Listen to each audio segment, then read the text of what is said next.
ketika Nabi SAW di permulaan dakwah di Mekah. Tentu tidak semudah yang kita bayangkan dakwah Rasul di permulaan dakwah itu. Banyak rintangan, banyak ancaman, bahkan tak jarang kemudian Nabi SAW harus diancam dengan pembunuhan. Sehingga orang-orang Mekah khawatir kalau seandainya orang-orang yang datang dari jauh ke Mekah sampai berjumpa dengan Nabi SAW dan terpengaruh. Makanya setiap orang yang datang ke Mekah, maka mata-mata dari musuh-musuh Rasul, orang-orangnya Abu Jahal dan yang lainnya, selalu memberikan informasi. Kalau kalian tawaf umrah tentu ala jahiliyah, maka jangan mendengarkan orang yang ciri-cirinya seperti ini. Maksudnya Nabi SAW, karena dia seorang penyihir, bisa memisahkan antara suami dan istri, anak dan orang tua dan begitu seterusnya. Dan itu terjadi kepada Tufail ibn Amr ini. Jadi Tufail ini datang mau umrah di masa jahiliyah di atas kesyirikannya. Kemudian ketika masuk Mekah dia diwanti-wanti oleh penduduk Mekah itu, jangan sampai mendengarkan orang yang ciri-cirinya seperti ini. Maksudnya Nabi SAW. Itu kalau ngomong, itu omongannya seperti sihir, maka engkau akan terpengaruh dengan sihirnya. Akhirnya kemudian Tufail pun, karena yang ngomong ini bukan satu orang, apalagi tokoh-tokoh Quraisy, tentu manusiawi ada kekhawatiran kalau seandainya dia terpengaruh dengan orang yang dimaksud oleh tokoh-tokoh Quraisy. Sampai-sampai ketika dia sedang tawaf, dia mengambil kapas, kemudian digulung-gulung, kemudian ditaruh di kedua lubang telinganya. Jangan sampai mendengar ucapan orang yang dimaksud oleh pembesar Quraisy, maksudnya Nabi SAW. Maka kemudian berangkatlah Tufail melaksanakan tawaf umrah ala jahiliyah. Di tengah-tengah tawafnya ini, kok ada orang yang berbeda ibadahnya. Maksudnya Nabi SAW kebetulan ada di situ dan sedang melaksanakan sholat. Jadi Tufail ini kok melihat aneh, kok ibadahnya beda dengan kita orang-orang jahiliyah, kok dia nyempil sendiri di situ. Barulah dia sadar, dia mengatakan, aku kan seorang penyair, orang cerdas. Kalau memang apa yang dikatakan orang itu benar, apa salahnya saya dengarkan? Kalau memang yang dikatakan salah, tidak mungkin aku terima. Akhirnya dia pun melepaskan kapas yang berada di kedua lubang telinganya. Kemudian sambil tawaf dia memperhatikan Rasul, sambil mengendap-endap. Kemudian dia mendengar apa yang dibacakan Nabi SAW dalam Al-Quran. Tufail ini seorang penyair, sehingga paham dengan kefasihan bahasa. Jadi ketika Nabi SAW membaca Quran ini, maka Tufail pun kemudian merasa takjub dengan ucapan Rasul. Ya, karena Quran itu kalamullah, bukan kalam Rasul. Akhirnya Tufail makin penasaran, berhentilah dia tawaf. Kemudian memberanikan diri datang kepada Nabi SAW, kemudian bertanya. Maka Nabi SAW menjawab dengan membacakan ayat-ayat Al-Quran. Dari situlah hidayah masuk kepada Tufail ibn Amr ad-Dawsi ini. Lambat laun ketika terus diceramahi Rasul, hidayah masuk. Akhirnya dia pun bersyahadat. Subhanallah, lihat bagaimana upaya orang-orang musyrik menghalang-halangi orang untuk tidak menerima dakwah, tetapi Allah berkehendak lain. Justru Tufail malah mendapatkan hidayah dan masuk Islam. Dia pun bersyahadat di hadapan Nabi SAW. Lama Tufail tidak pulang ke Daus karena dia belajar kepada Nabi. Ketika dia sudah lama bermulazamah dengan Rasul di Mekah, bergabung dengan sahabat-sahabat dari Arqam, maka dia pun ingin pulang ke kampungnya dan berdakwah. Dan harusnya seperti itu. Ya, orang yang kalau sudah punya ilmu, Anda sudah mengaji seperti ini, ya ditularkanlah hidayahnya gitu ya. mulai dari memperbaiki diri sendiri, sholatnya diperbaiki, baca Qur'annya dan begitu seterusnya. Mulailah kemudian ngajak keluarga. Lah akhirnya Tufail ini mau pulang. Masalahnya dia sudah tahu di kampungnya tidak ada orang yang masuk Islam. Pasti akan sulit dia mendakwahi Islam ke daerahnya di Daus. Apalagi orang-orang Daus juga kurang lebih dengan orang-orang Mekah penyembah berhala. Akhirnya dia mengatakan kepada Rasul, ya Rasul, ij'al li ayah. Rasul, aku ingin berdakwah kepada kaum Daus, tetapi tolong jadikan untukku tanda-tanda kuasa Allah. Kemudian Nabi SAW mengatakan dan berdoa kepada Allah. Setelah itu Rasul mengatakan, idhab fayaj'alakallahu ayah. Kalau begitu pergi engkau, nanti di tengah jalan Allah akan buktikan tanda kekuasaannya. Berangkatlah Tufail dari Mekah ke Daus ini. Di tengah malam, yang namanya berjalan di tengah padang pasir, lewat perbukitan, gurun-gurun gitu kan, tentu tidak mudah karena di zaman itu belum ada bus, belum ada pesawat gitu ya. Untuk berangkat dari Mekah ke Yaman itu bukan perjalanan yang mudah. Saya pernah umroh itu dari Son'a ke Mekah itu hampir 1 hari 1 malam tuh naik bus itu. Itu pakai bus itu. Gimana zaman itu kan pakai unta ya, paling tinggi pakai unta. Sehingga melewati tempat-tempat yang menyeramkan gitu. Jadi di tengah jalan di waktu gelap gulita, tiba-tiba Allah Subhanahu wa taala memberikan karamah kepada Tufail ibn Aus ad-Dausi. Karamah itu artinya keanehan yang Allah anugerahkan kepada orang-orang yang bertakwa selain para nabi. Disebut karamah. Tiba-tiba di dahinya muncul cahaya. Muncul cahaya di dahinya. Ya kayak orang cari apa itu ya? Cari kodok gitu ya. Dikasih senter di kepalanya itu. Jadi walaupun gelap-gelap malam, tiba-tiba kemudian muncul cahaya di dahinya, menerangi sekitarnya.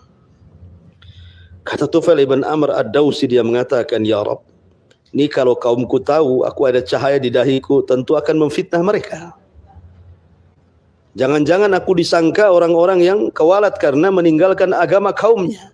Kalau begitu ya Rabb, pindahkanlah cahaya ini ke tempat lain.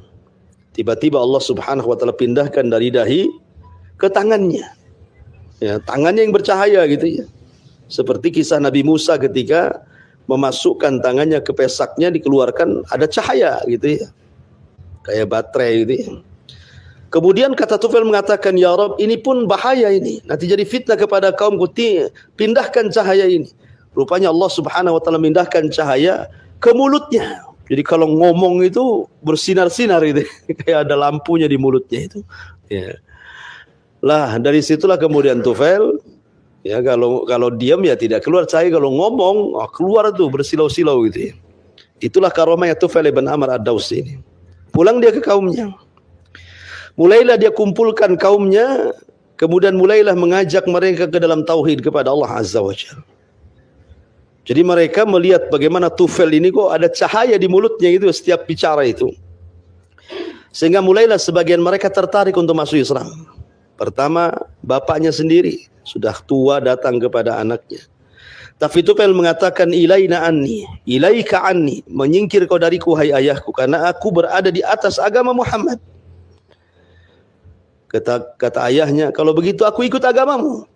Ya, maka kata Tufail mengatakan, kalau begitu mandilah, berwudulah dan bersyahadatlah.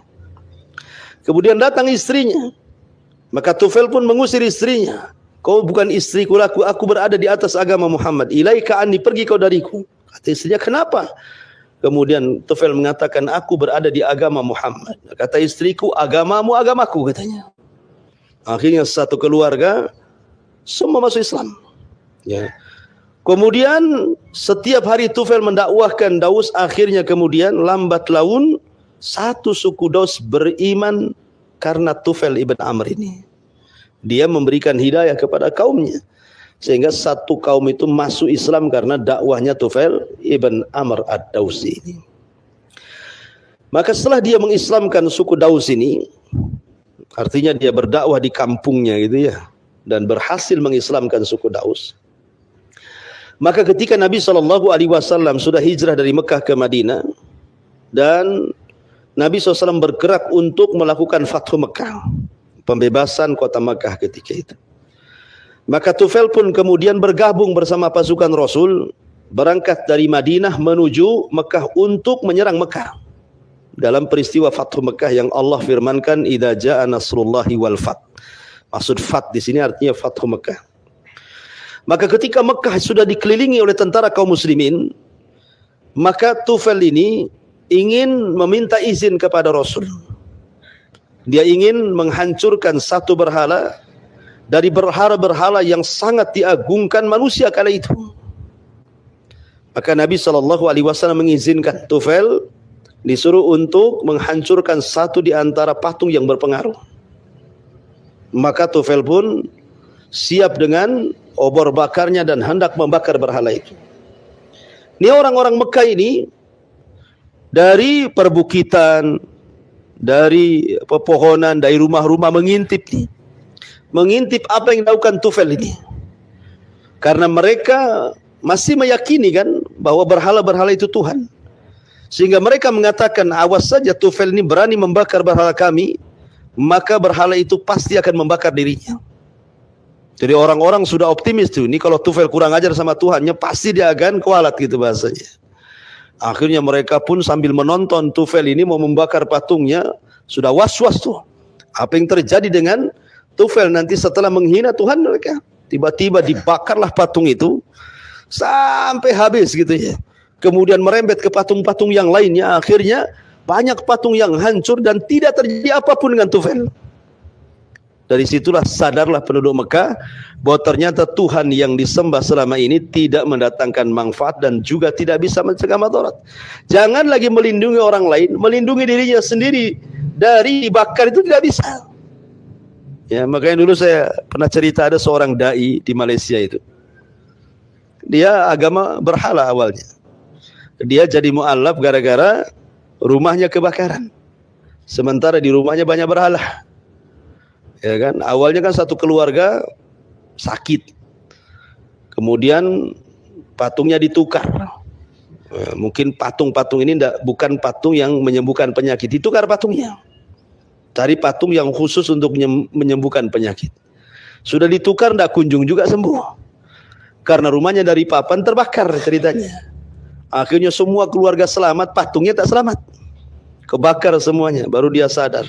Lah selama ini Tuhannya terbakar tidak bisa menolong dirinya. Gimana akan menolong kami dan keluarga? Dari situlah kemudian mereka sudah masuk Islam. Ya kan, terkadang hidayah itu dari mana saja gitu. Jadi penduduk Mekah ketika melihat Tufail membakar berhala-berhala itu, mereka baru sadar ternyata berhalanya tidak mendatangkan manfaat dan juga tidak mencegah madarat. Melindungi mereka sendiri tidak sanggup, apalagi melindungi orang lain. Dari situlah kemudian mereka pun sadar akhirnya setelah pengepungan kota Mekah itu, banyak kemudian penduduk Mekah yang berbondong-bondong datang kepada Nabi SAW masuk Islam. Maka setelah tragedi Fathu Mekah ini, Tufail pun bersama Rasul sampai Rasul meninggal dunia. Maka ketika kekhilafan Abu Bakar Siddiq radhiyallahu an, maka satu keluarga berkhidmat kepada khalifah yang baru, Abu Bakar Siddiq radhiyallahu an. Di tengah-tengah kegoncangan banyak penduduk Yaman yang murtad, Tufail tetap istiqamah di atas Islam, membela Abu Bakar Siddiq radhiyallahu an. Ketika terjadi perang Yamamah itu memerangi nabi palsu namanya Musailamah al-Kadzdzab. Jadi ada di Yamamah itu namanya Musailamah al-Kadzdzab ngaku nabi. Banyak pula pengikutnya. Jadi zaman itu. Maka Abu Bakar Siddiq radhiyallahu an ingin menyerbu Musailamah al-Kadzdzab, membasmi para nabi palsu itu. Lah salah satunya lah Tufail ibn Amr ad-Dawsi ini ikut tentara Abu Bakar. Di tengah jalan ketika menuju Yamamah, Tufail ini bermimpi. Akhirnya mimpinya aneh, ya. Kemudian dia menceritakan kepada sahabat-sahabat sepasukannya dan mengatakan, sesungguhnya semalam aku bermimpi. Mimpi apa wahai Tufail? Dia mengatakan, dalam mimpi itu rambutku dicukur. Kemudian keluar dari mulutku burung-burung. Kemudian tiba-tiba datang seorang wanita, aku dimasukkan ke perutnya kembali. Dan anakku mencari-cari. Kemudian kata Tufail, maukah ku takwilkan mimpiku sendiri, katanya. Dia mengatakan, adapun rambutku dicukur, maka sesungguhnya pasti aku akan dibunuh. Ya, aku akan terkena sabetan pedang. Adapun burung yang keluar dari mulutku, maka itu ruhku yang keluar. Adapun aku dimasukkan ke perut seorang wanita, artinya aku akan masuk liang lahat dalam kondisi syahid. Adapun anakku yang mencari-cariku, maka dia akan sama nasibku, meninggal mati syahid. Ya betul lah, ketika terjadi perang Yamamah, maka Tufail pun kemudian meninggal dalam perang Yamamah ini. Di pasukan Abu Bakar As-Siddiq radhiyallahu an, dia mati syahid. Dan kemudian anaknya sempat hidup, ikut perang juga anaknya di Yamamah itu, tapi diselamatkan di masa Khalifah Umar dalam perang Yarmuk, itulah baru anaknya juga mati syahid. Maka Tufail dan juga putranya mati syahid radhiyallahu anhuma, semoga Allah meridai keduanya. Apa yang bisa kita petik dari kisah Tufail ibn Amr ad-Dawsi ini?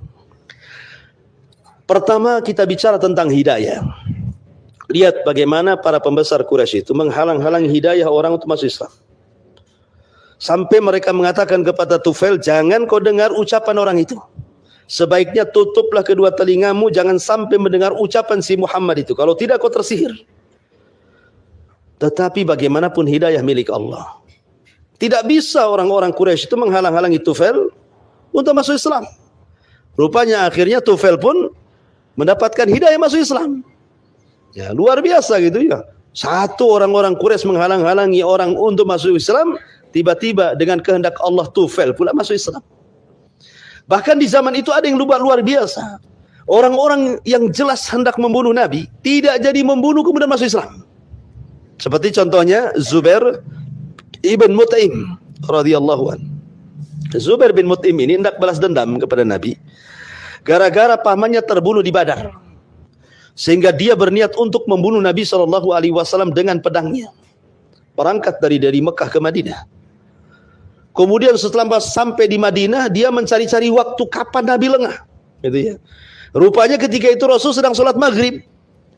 Orang sholat itu tidak mungkin bawa senjata. Apalagi di masjid Nabi, bukan masjid kayak sekarang, terang, gelap. Memungkinkan orang pura-pura sholat di belakang, menusuk dari belakang, kan bisa saja. Seperti yang terjadi kepada Umar bin Khattab, yang dibunuh oleh Abu Lulu al-Majusi, kan pura-pura sholat tuh Abu Lulu, seorang Majusi itu. Di pertama, ketika Umar dapat 1 rakaat, ditusuk berapa tusukan, sampai Umar menyangka bahwa dia ditusuk itu maksudnya digigit anjing. Dia berteriak dan mengatakan, akalatni kalbun, anjing sedang menggigitku, padahal sedang ditusuk oleh pisau sama Abu Lulu tuh. Umar sedang mengimami sholat. Itulah sebab kematian Umar bin Khattab.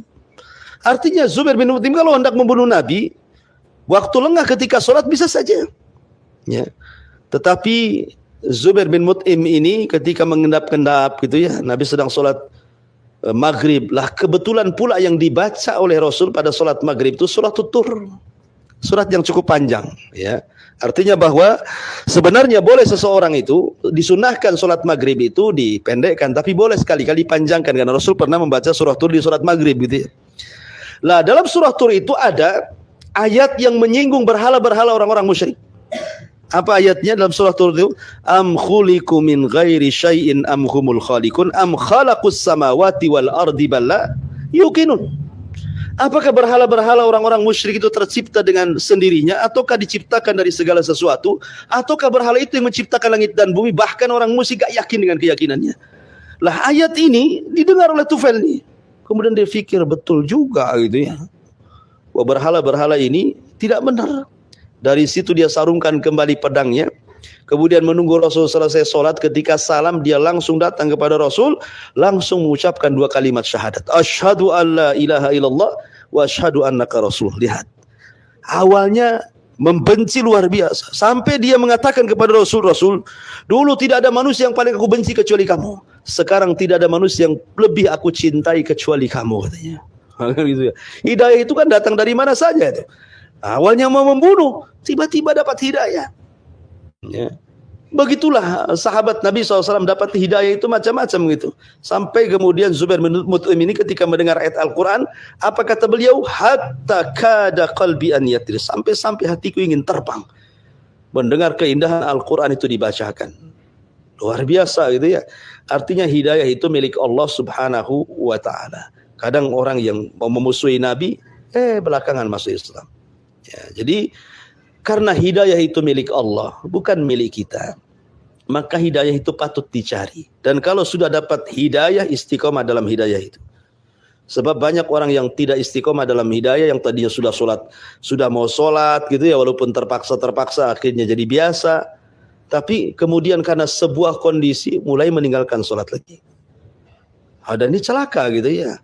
Nah, kalau sampai kemudian hidayah yang sudah kita dapat tiba-tiba lepas begitu saja, hidayah itu mahal harganya. Sampai Imam Ibnul Qayyim mengatakan, kalaulah nikmat dunia ini dijadikan satu, itu tidak seberapa kecuali dengan nikmat hidayah.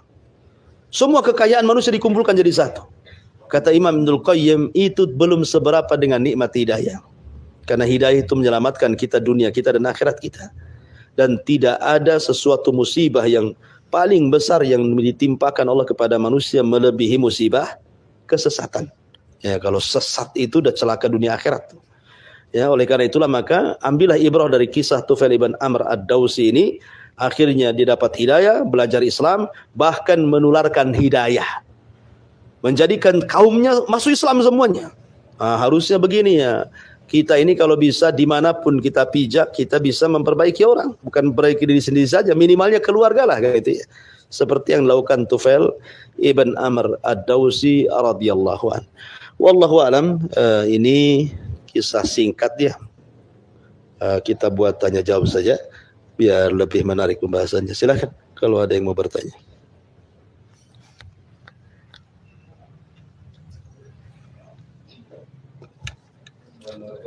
Waalaikumsalam.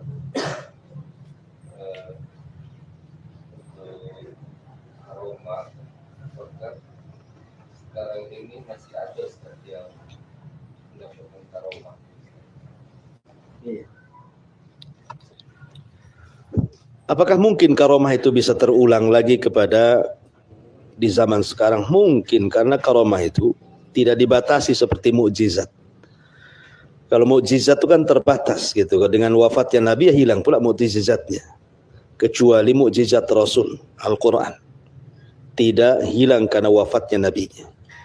Kalau mukjizat-mukjizat sebelumnya para Nabi dan Rasul ya berakhir dengan meninggalnya Nabinya. Tapi Rasul SAW tidak. Mukjizatnya akan terus berlaku sampai hari ini, bahkan sampai kiamat dibangkitkan.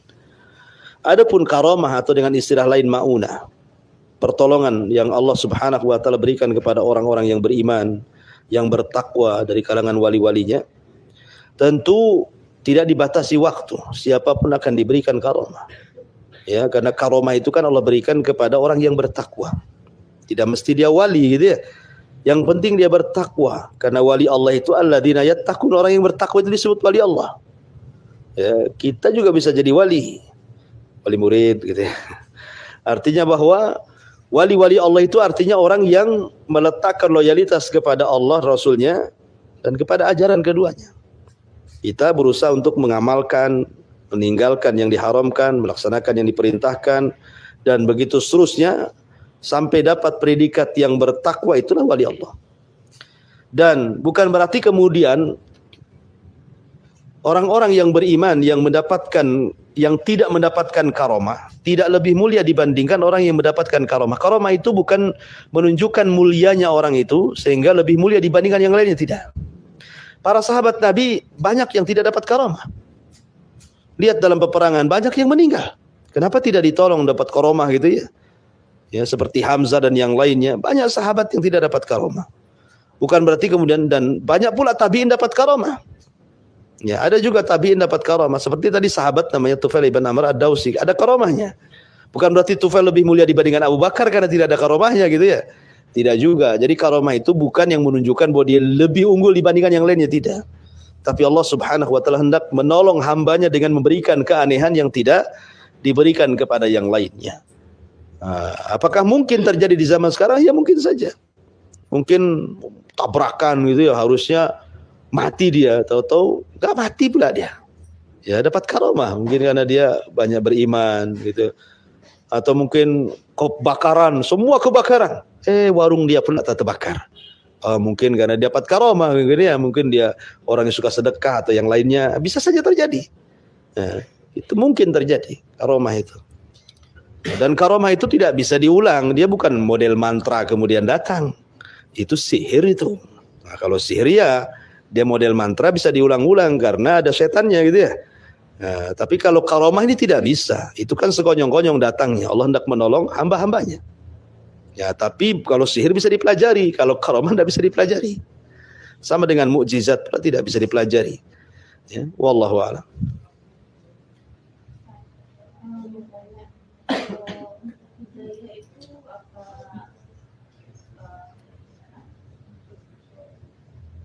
Untuk hidayah itu berkaitan dengan takdir ya. Soalnya dia ditakdirkan ada yang tidak ditakdirkan. Apakah hidayah itu juga sesuai dengan takdir?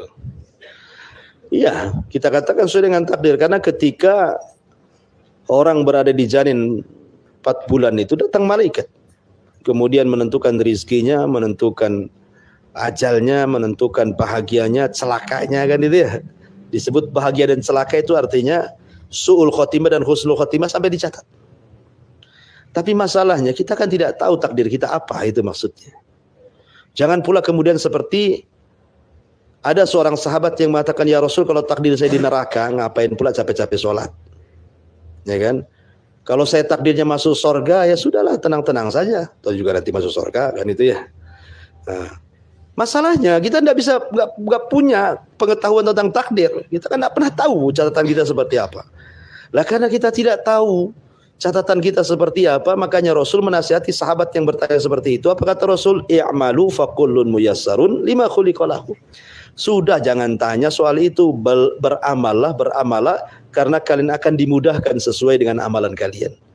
Kalau kalian amalnya amalan taat, maka akan dimudahkan mati di atas ketaatan. Kalau amalan kalian maksiat, maka akan dimudahkan mati di atas kemaksiatan. Itu maksudnya. Maka Rasul membacakan ayat fa amma man a'ta'at wattaqa wa saddaqa bil husna fasanu yassiru lil yusra. Fasanu yassiru, sudah Allah mudahkan dia melakukan amal kebaikan, Allah mudahkan lagi sehingga amalannya melahirkan amalan yang lain, salatnya melahirkan ibadah yang lain, puasanya melahirkan ibadah yang lain, sampai ditutup seperti itu. Tetapi wa amma man bakhila wastaghna wa kadzdzaba bil husna fasanu yassiru lil usra. Sudah sulit beramal soleh, dipersulit lagi, makin malas lagi, akhirnya dia cenderung maksiat dan diakhiri dengan maksiat. Artinya kalau kita ini, karena kita tidak tahu takdir kita seperti apa gitu ya, ya sudahlah, yang penting kita sholat, kita berusaha baca Quran, kita berusaha untuk sadar meninggalkan maksiat dengan harapan kita masuk surga. Itu saja. Nah, tugas kita ini bukan mengorek-korek takdir sampai kiamat pun. Mau dikorek kemana?